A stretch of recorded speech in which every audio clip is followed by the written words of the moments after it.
निम्नलिखित में से शुद्ध वर्तनी का शब्द कौन सा होगा? शुद्ध वर्तनी का शब्द बताएंगे, क्या बोलेंगे जी? क्या कहेंगे? अनाधिकार क्या सही शब्द है? रचयिता, सहस्त्र और संग्रहित, कौन सा शब्द शुद्ध है? तो अनाधिकार तो होता नहीं, शुद्ध क्या होता है? हम कई बार बात कर चुके हैं, अनाधिकार शब्द गलत होता है। क्या होगा?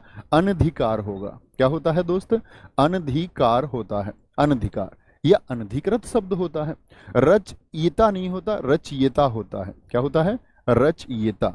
सहस्त्र शब्द एकदम से सही लिखा हुआ है और संग्रहित शब्द गलत है। क्या होगा आपका? संग्रहित होगा। क्या होता है? संग्रहित होता है। कुछ शब्द साथी मैं यहाँ पर आपसे जानना चाहूंगा, मुझे बताना। मैंने लिखा शब्द प्रत्युपकार शब्द क्या सही है? प्रत्युपकार शब्द क्या सही लिखा हुआ है? निसंकोच शब्द क्या सही लिखा हुआ है? बताएंगे। निसंकोच शब्द। अनजान शब्द साथी, अनजान शब्द को हमने लिख दिया, क्या बोलेंगे? अनजान शब्द को मैंने लिख दिया अनजान, क्या ये सही लिखा हुआ है? अनजान शब्द बताएंगे। मैं आपसे बोलूं प्रद्युमन शब्द क्या सही लिखा हुआ है? प्रद्युमन। विधिवत शब्द मैं आपसे जान लूं साथी, विधिवत शब्द जो है वो सही लिखा हुआ है या नहीं लिखा हुआ है? ऐसे ही साथी मैं आपसे जानूं मिलिंद शब्द की वर्तनी क्या सही है? मिलिंद शब्द की एक बार बताएंगे तो क्या बनेगा? प्रत्युपकार में क्या दीर्घ उ आ सकता है दोस्त? आप कहें नहीं भैया कभी नहीं आ सकता। प्रतिधन उपकार होता है तो उपकार में कौन सा छोटा? छोटा उ, लघु उ आता है। निसंकोच होता है, क्या होता है? निसंकोच नहीं होता, निसंकोच होता है। निसंकोच अपनी बात को कहिए। अनजान क्या होगा साथी? अनजान इस तरह से लिखा जाएगा।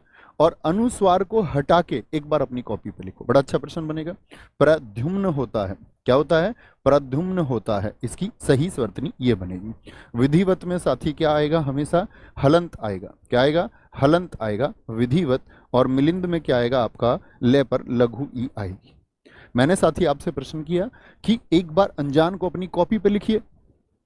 अनजान को अपनी कॉपी पर लिख के दिखाइए। अगर मैं बोलूं अनुस्वार हटा के लिखो तो कैसे लिख सकते हैं? अनुस्वार हटा के अपनी कॉपी पे लिखना और सही बताना मुझे। तो क्या देखते हैं? अगला वर्ण देखते हैं। अगला वर्ण क्या है? जय। और जय वाले का पंचम कौन होता है? च, छ, जय, झय और अय्या होता है। तो जो पांचवा है उसको आधा लिख सकते हैं। कैसे लिख सकते हैं? पांचवे को साथी आधा लिख सकते हैं। तो अनजान इस तरह से सही होगा। दिखने में आपको अजीब सा लग रहा होगा लेकिन एकदम से सही है।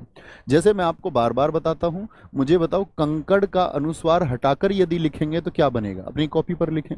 जैसे मैंने शायद पुराने साथियों को पता होगा, शंकर का अनुस्वार हटा के लिखना चाहूं कि अनुस्वार हटा के लिखिए तो क्या बनेगा? तो कंकड़। तो अगला वर्ण देखो कौन सा है? कै है। अगला वर्ण देखो अनुस्वार से अगला कौन सा है? कै है। तो कै का क्या बनेगा? कै का साथी क्या बनेगा? क्या बोलेंगे आप? कंकड़ का क्या बनेगा भैया? तो आप कहेंगे कंकड़ का बनेगा भैया कै, खे, गे, घे और क्या बनता? अंगा बनता। और अंगा आधा कैसा लिखा जाएगा? ये लोटनी के तो हलंत लगाएंगे। ठीक है। कंकड़ इस तरह से लिखा जाएगा आपका। और शंकर कैसे लिखा जाएगा? ये भी आपका कै है आगे, तो शंकर इस तरह से लिखा जाता है। जैसे मैं आपसे पूछूं ठंड शब्द को आप कैसे लिखेंगे? ठंडा शब्द को आप कैसे लिखेंगे बताएं? तो अगला वर्ण देखना है हमेशा। क्या बोलेंगे? अगला वर्ण। अनुस्वार से अगला वर्ण कौन सा? डे।